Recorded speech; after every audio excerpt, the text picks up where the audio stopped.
Hello बच्चों, तो beta gamma function का एक और हमारे पास इंपॉर्टेंट क्वेश्चन है। देखिए क्या है। प्रूव डेट इंटीग्रेशन जीरो से लेकर इन्फिनिटी तक x d x upon one plus x की power six is equal to pi upon three root under three. ठीक है, ये क्वेश्चन दे रखा है, हमें इसको इसके इक्वल प्रूफ करना है। ठीक है, सबसे पहले हम लोग क्या कर लेते हैं, let x cube is equal to tan theta, यानी एक्स क्यू, यहाँ पे एक्स की पावर सिक्स है, एक्स क्यू को हम लोग क्या कर लेते हैं, टेन थीटा के इक्वल मान लेते हैं, जिससे एक्स की वैल्यू क्या आएगा, टेन की पावर वन अपॉन थ्री। ठीक है, पावर इधर आ जाएगा, टेन की पावर वन अपॉन थ्री, यहाँ तक कोई दिक्कत नहीं होनी चाहिए। एक्स की वैल्यू हमारे पास आ गया टेन की power one upon three theta. अब इसका डिफ्रेंशिएशन निकाले थे डी एक्स की वैल्यू निकालने के लिए, इसका डिफ्रेंशिएशन करेंगे तो क्या आ जाएगा, three x square dot d x is equal to tan का होता है sec square theta dot d theta. ठीक है, डी एक्स की वैल्यू क्या आएगा, one upon three x square dot sec square theta dot d theta, ये इसके क्या आ जाएगा, इसके नीचे डिवाइड में आ जाएगा। डी एक्स की वैल्यू क्या आ जाएगा, वन अपॉन थ्री, ये तो बाहर रहेगा, एक्स स्क्वायर, एक्स की वैल्यू क्या है, टेन की power one upon three theta, और यहाँ पे टू है, एक्स स्क्वायर तो क्या आ जाएगा, टू अपॉन थ्री नीचे आ जाएगा, और नीचे से इसका रेसिप्रोकल करेंगे तो क्या आ जाएगा, टेन की power minus two upon three theta dot sec square theta dot d theta. ये किसका वैल्यू है, डी एक्स का, ये किसका वैल्यू है, एक्स का, कोई दिक्कत नहीं होना चाहिए। अब लिमिट्स की बात करते हैं, जब एक्स की वैल्यू जीरो है तो थीटा की वैल्यू जीरो, थीटा की वैल्यू क्या आएगा, जीरो। देखो टेन थीटा जीरो पर कब होता है, जीरो पर जीरो होता है। जब एक्स की वैल्यू इन्फिनिटी है तो थीटा क्या हो जाएगा, पाई by to, pi by to पे क्या होता है, ten, ten pi by to पे क्या होता है, इन्फिनिटी होता है। देखो इसका निकालने का क्या तरीका है, साइन 90 क्या होता है, साइन 90 होता है वन, और कॉस कॉस 90 क्या होता है, जीरो। तो टेन थीटा क्या होता है, साइन अपॉन कॉस, तो वन अपॉन जीरो क्या हो जाएगा, इन्फिनिटी। तो क्या हो जाएगा, जब एक्स की वैल्यू इन्फिनिटी है तो थीटा क्या हो जाएगा, पाई बाई टू।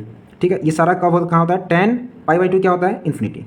यहाँ तक कोई दिक्कत नहीं होना चाहिए। हमने अभी तक क्या किया है, एक तो एक्स की वैल्यू निकाला है, डी एक्स की वैल्यू निकाला है, और लिमिट्स हमारे पास दोनों आ गया है। ठीक है, लिमिट्स में क्या है, जीरो है तो जीरो, इन्फिनिटी है तो पाई बाई टू, यहाँ तक कोई दिक्कत नहीं होना चाहिए। अब देखिए क्वेश्चन क्या दे रखा है, जीरो से लेकर इंटीग्रेशन जीरो से लेकर इन्फिनिटी तक x d x upon one plus x की पावर सिक्स, ये क्वेश्चन दे रखा है। एक्स की जगह पर पहले लिमिट्स की बात करते हैं, जब जीरो दे रखा है तो जीरो, इन्फिनिटी है तो पाई बाई टू। ठीक है, अब एक्स की वैल्यू क्या है हमारे पास, टेन की power one upon three theta, tan की power one upon three theta dot d x की वैल्यू क्या है, वन अपॉन थ्री टेन की power minus two upon three theta dot sec square theta dot d theta. यहाँ तक भी कोई दिक्कत नहीं होना चाहिए। अब बात करते हैं नीचे वन प्लस एक्स, एक्स की पावर सिक्स का, इसका क्या आएगा, देखिए एक्स की पावर थ्री का क्या है, टेन थीटा, तो एक्स की पावर सिक्स का क्या हो जाएगा, इसका स्क्वायर कर देंगे, टेन स्क्वायर थीटा, तो one plus tan square theta, कोई दिक्कत नहीं होना चाहिए यहाँ तक।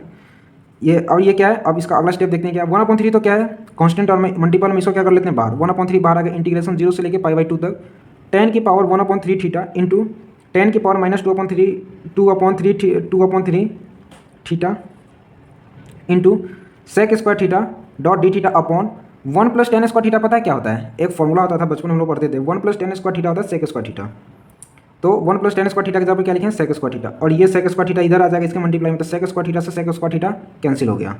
ठीक है, और ये जो बेस सेम होता है तो पावर ऐड हो जाता है, यानी वन अपॉन टेन की power one upon three theta, tan की power minus two upon three theta, यानी इसमें से क्या हो जाएगा, ये माइनस होगा, तो one upon three minus two upon three करेंगे तो क्या आ जाएगा, माइनस वन अपॉन थ्री आएगा। वही नीचे अगला स्टेप में क्या है देखिए, वन अपॉन थ्री तो एज इट इज बाहर रहेगा, इंटीग्रेशन जीरो से लेकर पाई बाई टू तक टेन की power minus one upon three theta dot d theta, यहाँ तक भी कोई दिक्कत नहीं होना चाहिए। और टेन थीटा को हम लोग क्या लिख सकते हैं, sine theta upon cos theta. अरे भाई टेन थीटा को क्या लिख सकते हैं, sine theta upon cos theta, तो टेन की power minus one upon three है तो क्या जाएगा, साइन की power minus one upon three upon cos की power minus one upon three, कोई दिक्कत नहीं होना चाहिए यहाँ तक। और जब जैसे वन अपॉन एक्स जब लिखा होता है तो इसको क्या लिख सकते हैं, एक्स की पावर माइनस वन लिख सकते हैं ना, एक्स की पावर माइनस वन, तो कॉस की power minus one upon three नीचे है, अगर इसको ऊपर भेजेंगे तो क्या हो जाएगा, कॉस की पावर वन अपॉन थ्री, ये तो टर्म एज इट इज रहेगा, one upon three as it is रहेगा, जीरो से लेके पाई बाई टू तक, साइन की power minus one upon three, ये तो रहेगा ही सही, थीटा डॉट कॉस की power one upon three theta dot d theta. ठीक है, इससे पहले एक फॉर्मूला होता है, आप उसको देख ले क्या है, इंटीग्रेशन जीरो से लेके पाई बाई टू तक दे रखा हो, साइन की power m theta dot cos की power n theta dot d theta, अगर इस टर्म में अगर वैल्यू हमारे पास दे रखा हो तो इसको हम लिख सकते हैं gamma m plus one upon two into gamma n plus one upon two upon में two into two gamma m plus n plus two upon two, ये क्या होता है हमारे पास फॉर्मूला होता है। ठीक है, यहाँ तक भी कोई दिक्कत नहीं होना चाहिए। अब देखिए सेम एज इट इज, इससे इस इक्वेशन को आप इस फॉर्मूले से रिलेट करके देखिए क्या है, जीरो से लेकर पाई बाई टू तक लिमिट्स भी सेम है, साइन की पावर एम की जगह पर हमारे पास क्या है, माइनस वन अपॉन थ्री, ये क्या है हमारे पास एम है, और कोस की पावर एन थीटा, तो एन क्या है हमारे पास वन अपॉन थ्री।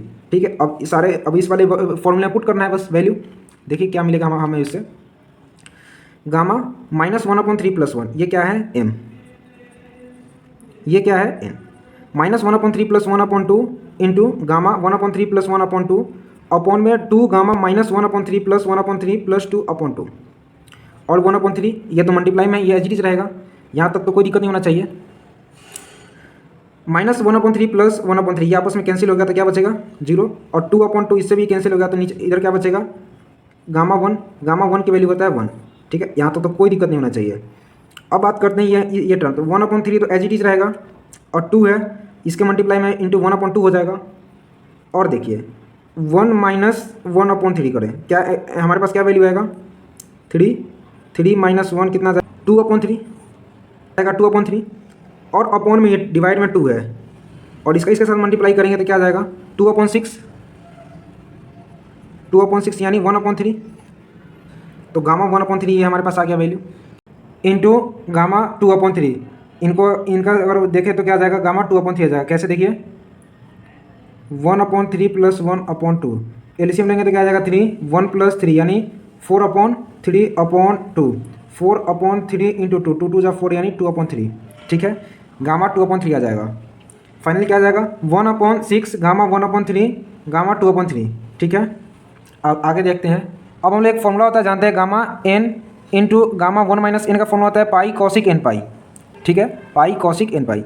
अब इस वाली इक्वेशन मान लेते हैं let this is equation is first, put the value of n is equal to 1/3 in the equation first, then we get the value gamma 1/3 into gamma 1 - 1/3। n की जगह क्या put करना है 1/3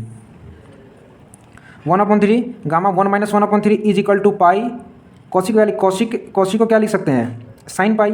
अरे पाई को क्या कॉसिक n पाई को क्या लिख सकते हैं साइन n पाई लिख सकते हैं ना, इसका इन्वर्स होता है कॉसिक का। तो ये साइन n क्या है 1/3 और 1/3 इंटू पाई क्या जाएगा पाई/3 और पाई/3 का वैल्यू क्या होता है √3/2 यही होता है ना। देखिए ये तो हमारे पास क्या वैल्यू हो जाएगा 1/3 into gamma 2/3 is equal to pi, ये पाई रहेगा अपॉन में √3/2 आ गया। फिर ये क्या होगा इसका मल्टीप्लाई इसके साथ हो जाएगा यानी 2 पाई अपॉन √3 आ जाएगा। आ रहा है समझ में। फिर देखिए ये पता है किसका वैल्यू है हमारे पास जो ये वैल्यू है इसका वैल्यू है 2 पाई अपॉन √3। ये इसका वैल्यू क्या आया है 2 पाई √3।